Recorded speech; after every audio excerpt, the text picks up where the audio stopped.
cumulative strength to foster rapid and sustainable economic recovery and development. Delegates also affirm that this is an urgent yet long-term issue requiring holistic policies, clear-cut priorities, and careful focus to make the most of the time at hand and harness all opportunities and challenges and advantages to create breakthroughs in our economy and improve resilience against external shocks, external and internal shocks, and other challenges in new circumstances.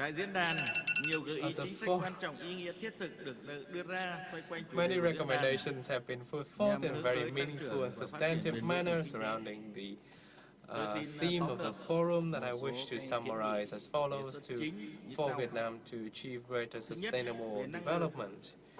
First, with regard to the internal capacity of the economy, delegates believe that it's necessary to further improve the development sector of the economy, including agriculture, industry and services, and better disperse public investments, stimulate demands, and make the most of the domestic market and improve productivity to create a combined strength for the economy. In the time to come, it is necessary to expedite economic growth via the research and promulgation or extension of monetary policies, taxation policies, cost reduction policies, to support production and business. We should continue to provide greater capital to banks, particularly commercial banks, state commercial banks, and existing commercial banks, while also effectively coordinating policies, particularly monetary, fiscal, and other macroeconomic policies to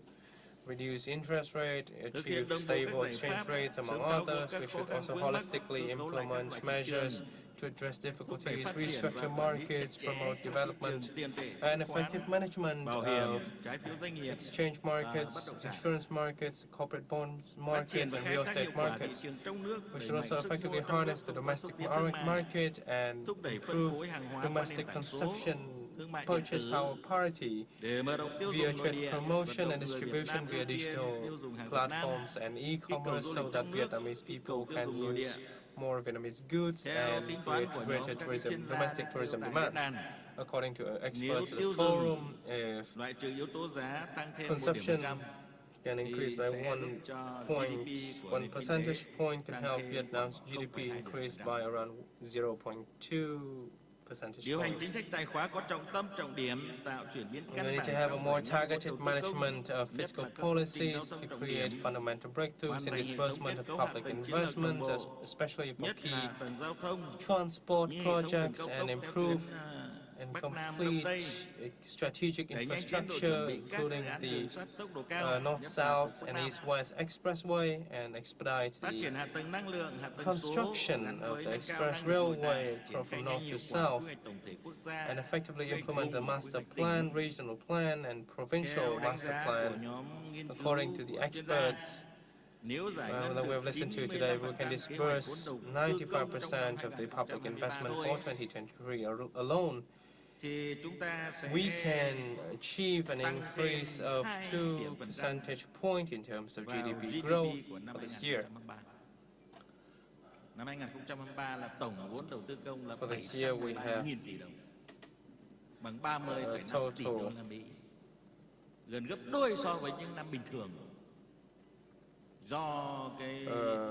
investment capital, public investment capital of 713 billion Vietnam dong, around $35 billion US, much higher than that of the past years. If we can, 713 trillion Vietnam dong. If we can truly disburse this public investment, that equates to 2 percentage point in terms of GDP growth, as I mentioned. Human resource is an important driver for the economy, and the World Bank believes that a key solution to achieving higher productivity and growth is to improve the capacity of young workforce at present. We need to promote, expand the coverage of education and enhance the quality of the education system, focusing on high quality human resource development, such as capacity building and ethics. We should also give due priority to vocational training and prepare workforce for science, technology, scientific, technological and innovation advancements in the future. Between now and 2028, we'll need to have 50,000 workers, laborers that can meet such demands. for the semiconductor industry alone, 50,000 workers in the sector alone between now and 2028.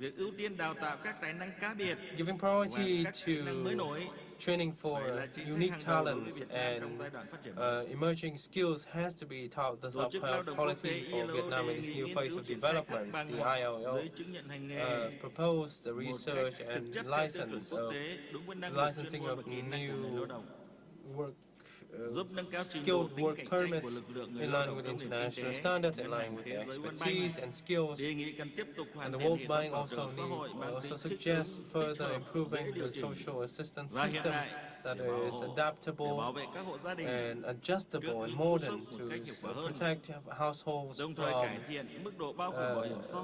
external shocks in a more effective manner, and expand social insurance coverage to deal with the unemployment risk and ensure income when laborers have eventually retired.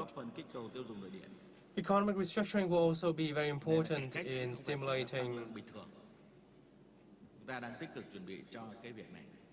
domestic demands, including increase in incomes and increase in wage. Potentially that can be imposed since the 1st of July 2024.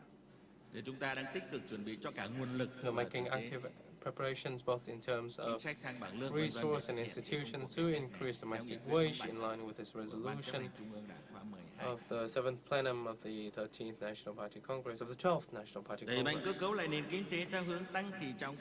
need to further restructure the economy in sectors that has high added values and utilizing high advanced technologies and high skilled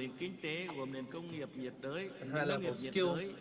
And to make the most of our advantages as a coastal economy, a tropical agricultural economy, promote urbanization in close association with the development of urban economy. We need to focus resources to amend and supplement laws to better harness opportunities, create new drivers for growth, and expedite economic restructuring in ways that can promote digital transformation, green transition, and innovation. We also need to pursue greater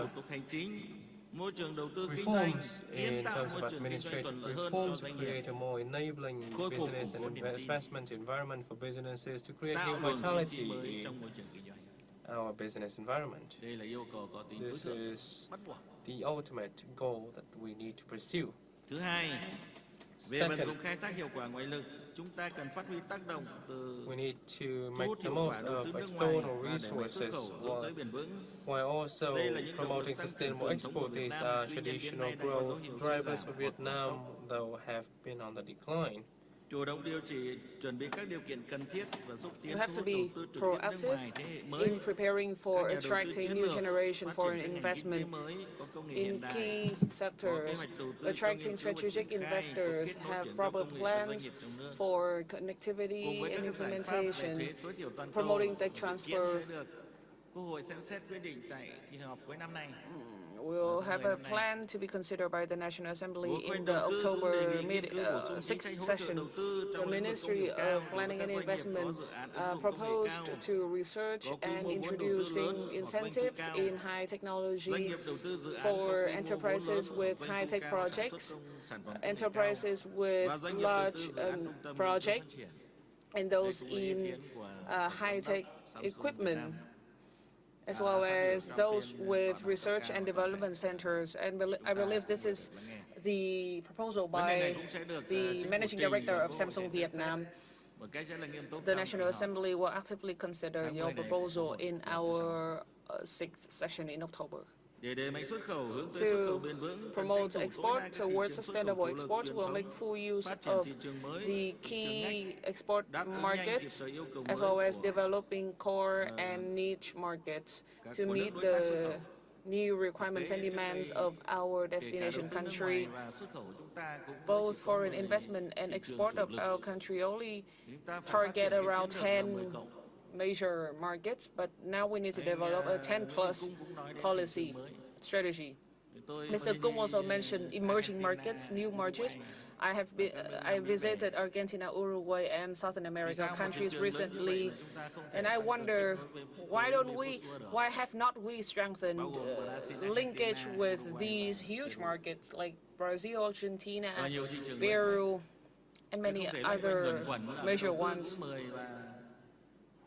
We should not limit ourselves to 10 markets only for both investment and export. So now we should pursue a 10+ strategy, and we should not confine ourselves within just 10 markets.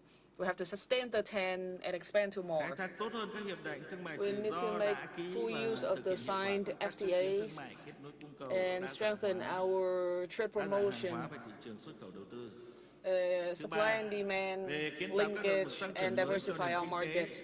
Third, to create new drivers for growth and sustainable. The speakers and delegates has introduced a lot of solutions with related to 5 key drivers. First, increase regional linkage. Second, develop the private sector. And third, promoting green and digital economy for improve economic institution capacity. And 5, improve Vietnam's position in the global supply chain. And I believe Dr. Kênh Văn Lực has presented a comprehensive overview of these drivers.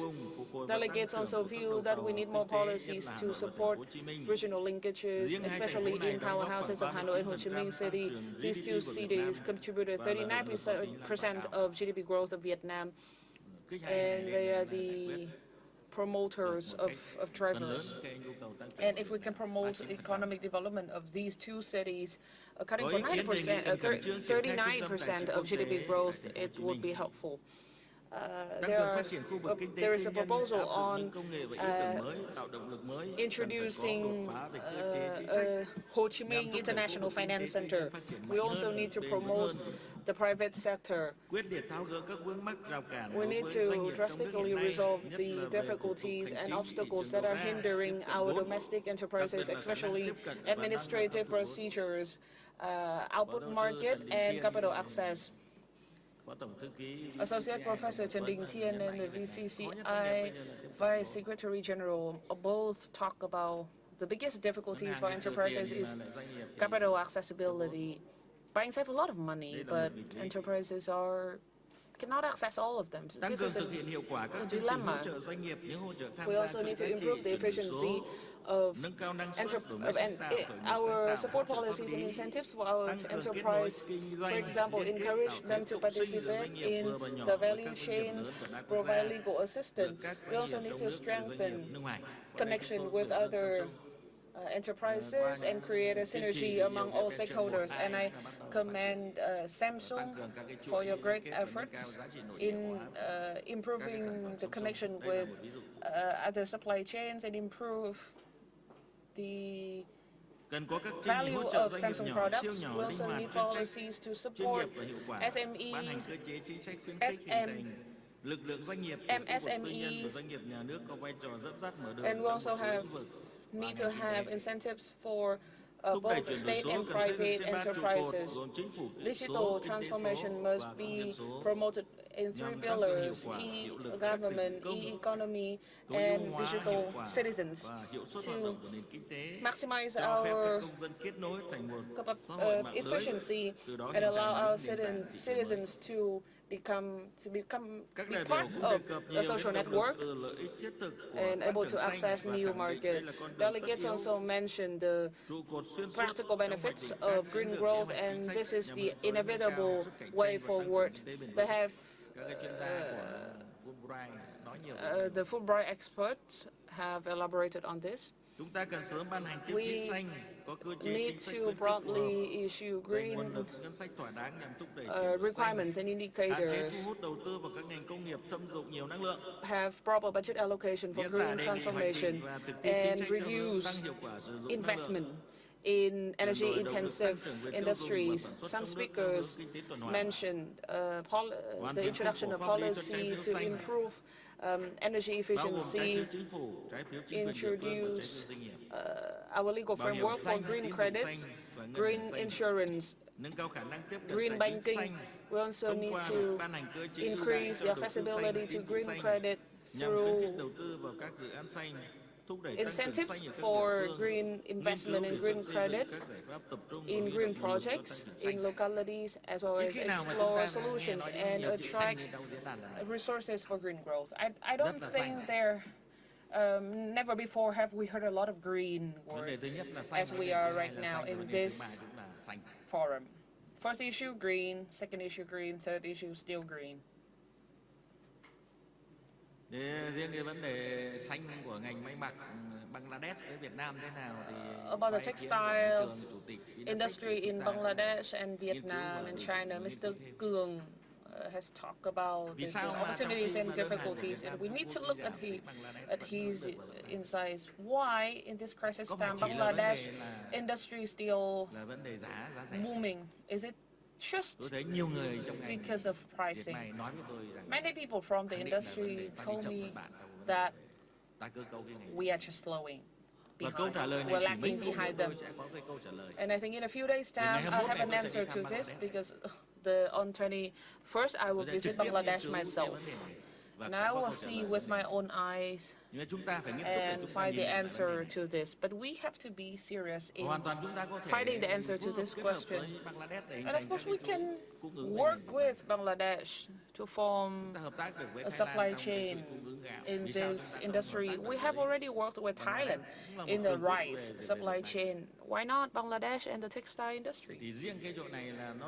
Bangladesh is a major textile country.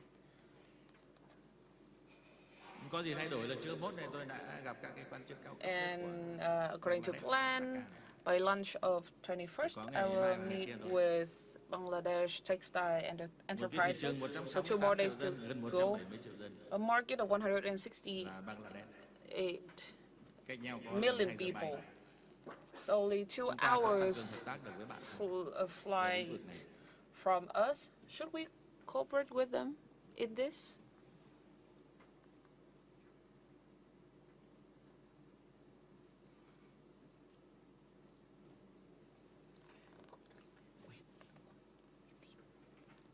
Các đại biểu đều cho rằng cải cách nâng cao chất lượng thể chế kinh tế là động lực đột phá nhưng cũng khó thực hiện và có thể cần nhiều thời gian. Bởi động lực này giúp kiến tạo các kỹ mới, cách tiếp cận này mới tạo ra môi trường kinh doanh đầu tư hấp dẫn minh bạch. Đây là một trong những đột phá chiến lược để phát triển bền vững đất nước. Đối với Việt Nam, cải cách và hoàn thiện thể chế luôn được Đảng và Nhà nước quan tâm chú trọng trong quá trình đổi đất nước. Qua diễn đàn này, tôi cảm nhận được cần phải tiếp tục đổi mới quản trị I can feel that this process needs to go on to reform our state governance and enterprise governance. To improve institutional reform, delegates feel that we have to improve our mindset, change our mindset, and ensure the consistency between the central level and local level, between domestic landscape and the international context, between policy and implementation. We also need to speed up institutional reform, especially on laws of land, laws of housing, property, trading, bidding, especially in key economic powerhouses of Ho Chi Minh, Hanoi, Haiphong. We also need to pay great attention to institutional development and reform in digital economy, green economy, circular economy, including the sandbox. This is the key overall long-term task of our whole economy. And finally, to improve Vietnam's position in the global value chain.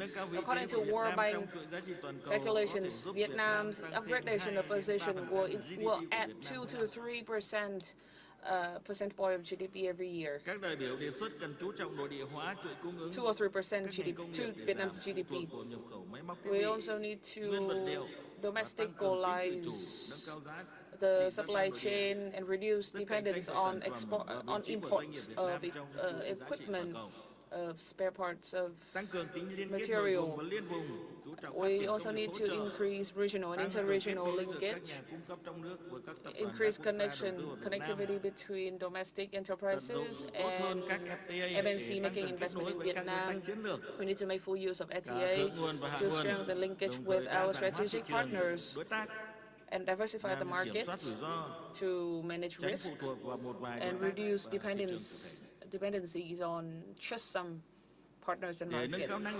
To improve the self-reliance and resilience of our economy, we have to reinforce our internal capacity and implement the national program for improving the self-reliance, resilience of Vietnam's manufacturing industry by 2045, or Make in Vietnam 2045. We also need to strengthen our science and technology capacity so we can be the owners of modern technology, core technology, and innovation technology, thereby increase international integration. For this forum, the message of reinforcing internal capacity and generating drivers for growth and sustainable development is repeatedly echoed during the forum, and I'm glad to see that our forum has achieved its goal. Distinguished ladies and gentlemen, I can say that the meaningful sharing and insights with the specific recommendations and solutions at this forum will be an important input for the National Assembly, government, central agencies in their policy making and state management.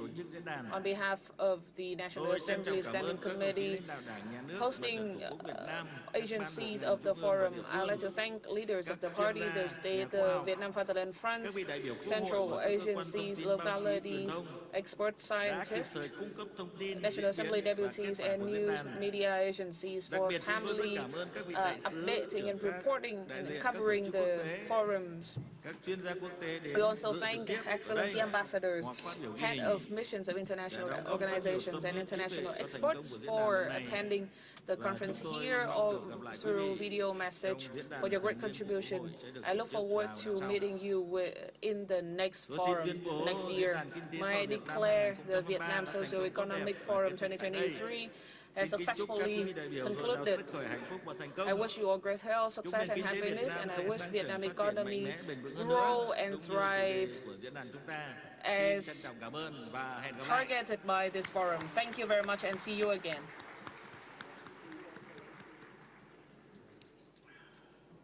Vâng, xin trân trọng cảm ơn phát biểu bế mạc của đồng chí Vương Đình Huệ, Ủy viên Bộ Chính trị, Chủ tịch Quốc hội. Và kính thưa các đồng chí lãnh đạo, kính thưa quý vị đại biểu, như vậy là sau một ngày làm việc, Diễn đàn Kinh tế Xã hội Việt Nam 2023 với chủ đề tăng cường năng lực nội sinh, kiến tạo động lực cho tăng trưởng và phát triển bền vững đã diễn ra thành công tốt đẹp. Diễn đàn Kinh tế Xã hội Việt Nam 2023 xin được kết thúc tại đây. Một lần nữa xin được trân trọng cảm ơn toàn thể quý vị và xin hẹn gặp lại tại Diễn đàn Kinh tế Xã hội Việt Nam 2024.